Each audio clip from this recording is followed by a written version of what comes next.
I got my license. I was 16 years old. First thing I did on my 16th birthday, I'm at DMV.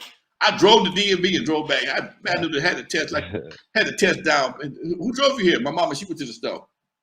Okay, she wouldn't got a cup of coffee. Okay, jumped in my car, took the test in my car, at the DMV, and went right back to the pad. Told my mama I ain't stopped driving since then, man. Yeah. So, but then after a while, they realized that some things changed. Kids wasn't as responsible as they used to be. They moved it to 18. And you got to have a whole bunch of more stuff now. When I took driver's ed at school and had the little car with the 2 wheels and the brakes on it, shit, we was good. Did that shit for 2 weekends and studied the book, little pamphlet they gave you, took the test, no big deal. But nowadays, it's a whole nother process. Yeah, that's a good idea that they did that. Yeah, I was one of the last generations of people who got it at 16. I think shortly after that, they switched it to 18 because I know my 16-year-old ass shouldn't have been driving. I was a hot mess back then. See what I'm saying? But again, I was thinking about this too. I never had insurance. I never had insurance. Before the law kicked in, I don't think I rarely did either. I never had insurance. I drove everywhere. I drove my daddy's truck, and I was 13, 14, driving this truck to the store.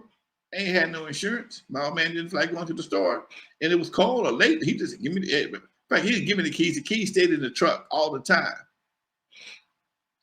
But my old man would not take the keys out of his truck. If he took the keys out of the truck, he got pissed off.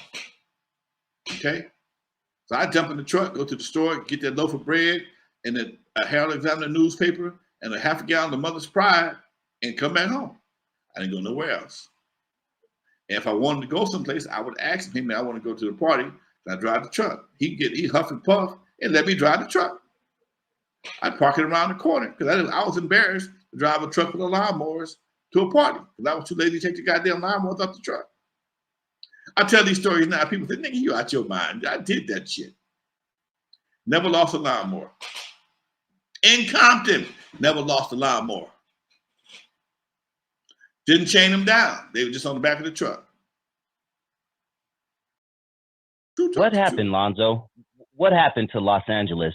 You know, I guess to the country and specifically, but what happened to Los Angeles specifically, even more particular Compton, to where when you were coming up, your father would not hesitate to leave his keys in the car 100% of the time, all the time. I would never think about doing that nowadays. I know you would never think about doing that nowadays. What went wrong to where we lived in a society to where you could do that, to where, hell no, you wouldn't even think about it nowadays? Before I answer that, let me tell you something else my daddy would do. Aside from having his keys in the truck, my daddy had a little pocket on this. He had a steel door, of course, but it had a little compartment on the door with a zipper on it. In that compartment, my old man kept a gun all the time, and he kept about $100, maybe $120 in there. He called it his kitty. Okay, that was his money to do whatever he liked playing horses. That was his horse playing money. And he kept it in his truck. And it never came up missing. I knew it was there. Everybody knew it was there. And it never came up. And the keys in the truck, lawnmowers on the back of the truck. Occasionally, people would actually, we lost more edger, because back then, the edger was a smaller tool, and it had a 2.5 horsepower motor on there. They stole a couple of edgers from the house and turned them into mini bikes or go-karts, things like that back in the day. But that was, that only happened once or twice, and we found out who did that shit. But for him to have a gun, money, and the keys to the truck sitting right there, never tripped on. Nobody never tripped on it. Now, what happened? Crack happened, man. Crack happened. When crack kicked in, it changed everything. Crack and gangs changed everything. Because my dad used to cut lines on 91st, my auntie's line on 91st, and between Hoover and Vermont, Hoover and Figueroa. I cut that line for years with him, and I would walk from my auntie's house to my mama's cousin's house. They all lived on 91st and 91st, and I did that as a kid. I was helping my dad one time. I got about 15 or 16. Don't walk down the street. Don't walk down the street. Why not? It ain't safe no more. And things started to change. This must have been the late 70s, man, when people started doing more drugs and stuff.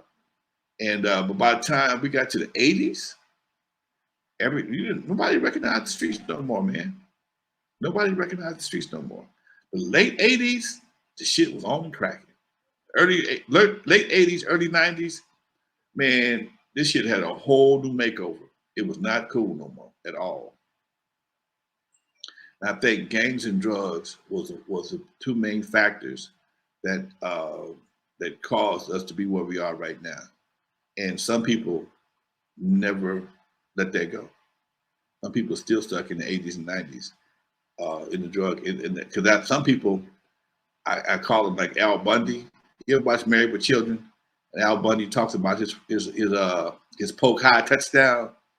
Some people peaked. 4 touchdowns. Yeah.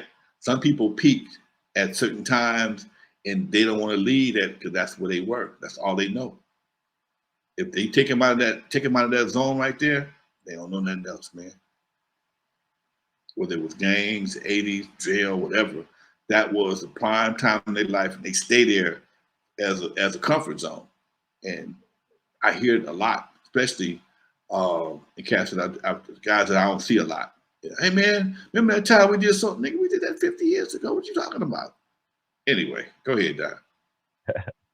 Hey, going back to gangster rap around that time, because I know you said that it was like gangs and crack were like peanut butter and jelly, a perfect storm for the explosion of gangster rap. We've mentioned that several times, but specifically there was something that happened around that time that didn't happen in music often, if ever, but this was right around the time where we started calling women bees and hoes.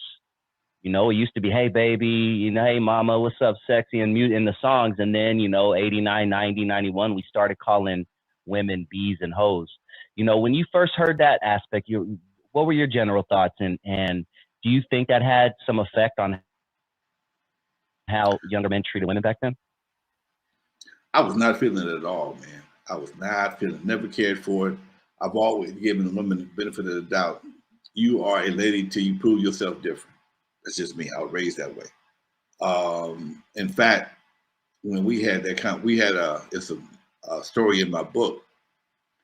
We called Jerry Heller, because Jerry Heller was representing Eazy E, and he was one of the first ones to start doing that from a hip hop perspective. And hey, man, we can't do that, man. We can't roll. If you roll with him, we can't roll with you. Okay, ain't gonna work.